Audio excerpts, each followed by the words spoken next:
Assalamualaikum warahmatullahi wabarakatuh. Kami dari kelompok 1 yang beranggotakan Siti Humairah Pasaribu, Rizky Nuraini, Sabda Dwi Jayanti, Miladia Nurrahmawati, dan Clarissa Endis Ovikasari. Nah, di sini kami akan sedikit menjelaskan tentang sistem informasi travel Islam. Langsung saja pada materi yang pertama, sistem informasi travel. Apa sih pengertian sistem informasi? Nah, sistem adalah sebuah hubungan satu unit dengan unit lain yang saling berhubungan satu sama lain dan tidak dapat dipisahkan, serta menuju suatu kesatuan dalam rangka mencapai tujuan yang telah ditetapkan. Apabila satu unit ini macet atau terganggu, maka unit lainnya pun akan terganggu untuk mencapai tujuan yang telah ditetapkan. Sedangkan sistem informasi menurut Gaul adalah segala sesuatu keterangan yang bermanfaat untuk para pengambil keputusan atau manajer dalam rangka mencapai tujuan organisasi yang sudah ditetapkan sebelumnya. Kemudian, apa sih itu sistem informasi manajemen? Nah, sistem informasi manajemen atau yang biasa disingkat dengan SIM adalah sebuah sistem informasi yang bukan hanya dapat melakukan pengolahan transaksi dan sangat berguna untuk kepentingan organisasi, tapi juga banyak memberikan dukungan informasi dan pengolahan untuk fungsi manajemen dalam pengambilan keputusan. Selanjutnya ada travel Islam. Yang pertama, pengertian travel. Secara etimologi, wisata travel berasal dari bahasa Sanskerta dengan arti perjalanan yang saat ini berkembang dengan motivasi yang bersifat rekreatif, yaitu dengan tujuan liburan.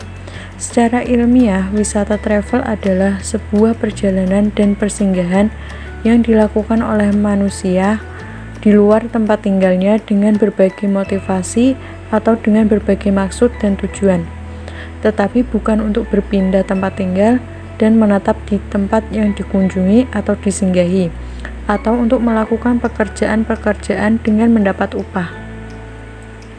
Awalnya kegiatan wisata travel dilakukan untuk keperluan ziarah dan bisnis, sedangkan pelancong merupakan pengunjung sementara yang tinggal di tempat kunjungan kurang dari 24 jam. Yang kedua ada pengertian pariwisata Islam.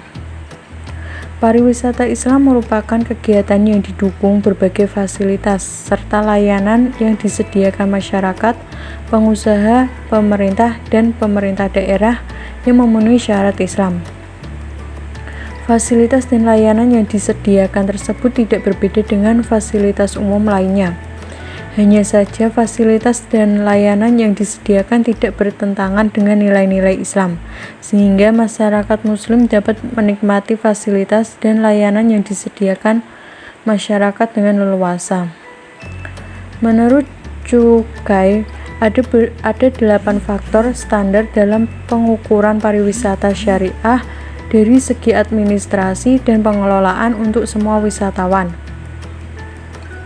Hal tersebut dapat menjadi suatu karakteristik tersendiri, yaitu pertama, pelayanan kepada wisatawan haruslah cocok dengan prinsip Muslim secara keseluruhan.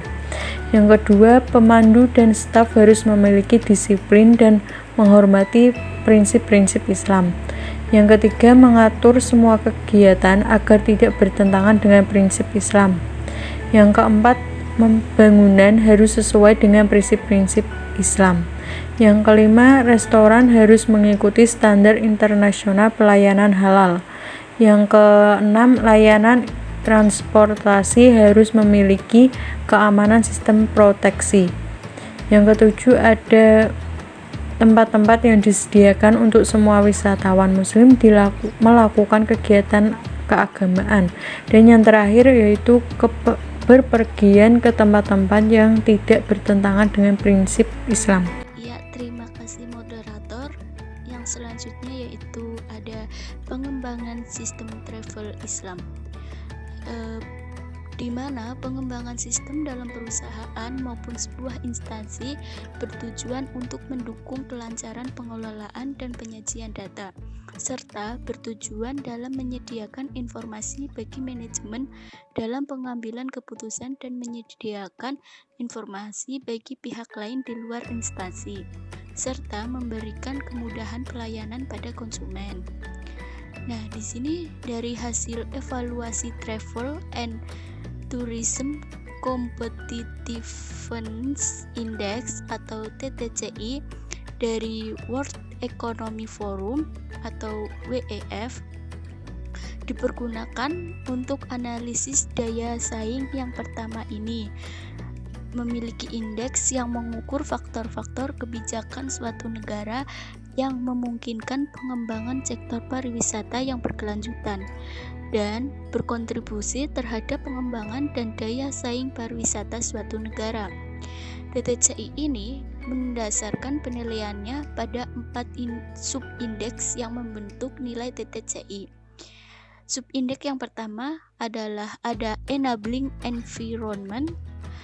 Subindeks yang kedua yaitu ada travel and tourism policy and enabling condition. Subindeks yang ketiga yaitu ada infrastruktur, dan subindeks yang keempat yaitu ada natural and cultural research. Terima kasih. Pengembangan kepariwisataan nasional saat ini diarahkan menuju quality tourism experience. Menyatakan bahwa quality mewakili 3 hal sebagai berikut. Yang pertama, professional touch, yang mana dicapai dengan mengetahui dan mengendalikan secara umum, serta proses khusus untuk memberikan layanan yang menguntungkan. Sistematisasi kualitas melibatkan tingkatan yang berbeda. Yang pertama, organisasional, yang kedua operasional, dan yang ketiga perseptual. Dalam pariwisata, kualitas harus melibatkan komitmen aktif dari sumber daya manusia. Yang kedua, manajemen model. Sebagai sebuah manajemen model, kualitas terletak pada framework baru dari hubungan kerja dan kompetensi. Ini berarti beralih dari struktur piramida ke organisasi yang flat dan berorientasi pada proses. Dalam hal destinasi berkualitas, diperlukan komitmen yang solid dari publik, privat, dan antar institusi. Yang ketiga, powerful marketing tools. Sebagai powerful marketing tools, kualitas menempatkan pelanggan sebagai pusat aktivitas, yang artinya mengetahui dan memperhatikan kebutuhan pelanggan yang juga merupakan tujuan pemasaran. UNWTO menyimpulkan beberapa hal terkait pengertian dari quality. Quality tidak akan ada tanpa partisipasi aktif dan harmonis dari semua faktor yang berkontribusi untuk pengalaman wisata. Yang selanjutnya, sistem informasi travel berbasis web. Dengan berkembangnya teknologi, kini sistem informasi travel bisa melalui berbagai platform dalam media sosial, diantaranya website, merupakan sebuah media informasi yang ada di internet. Website tidak hanya dapat digunakan untuk penyebaran informasi saja, melainkan bisa digunakan untuk membuat toko online. Website adalah kumpulan dari halaman-halaman situs yang biasanya terangkum dalam sebuah domain atau subdomain yang tempatnya berada di dalam World Wide Web atau www di internet. Kemudian PHP atau Personal Homepage merupakan bahasa scripting server site di mana pemrosesan datanya dilakukan pada sisi server. Kemudian MySQL dan basis data adalah sebuah basis data yang mengandung satu atau jumlah tabel. Tabel terdiri atas sejumlah baris dan setiap baris mengandung satu atau sejumlah tabel. Kemudian Macromedia Dreamweaver kode HTML secara manual atau lebih menyukai bekerja dengan lingkungan secara visual dalam melakukan editing.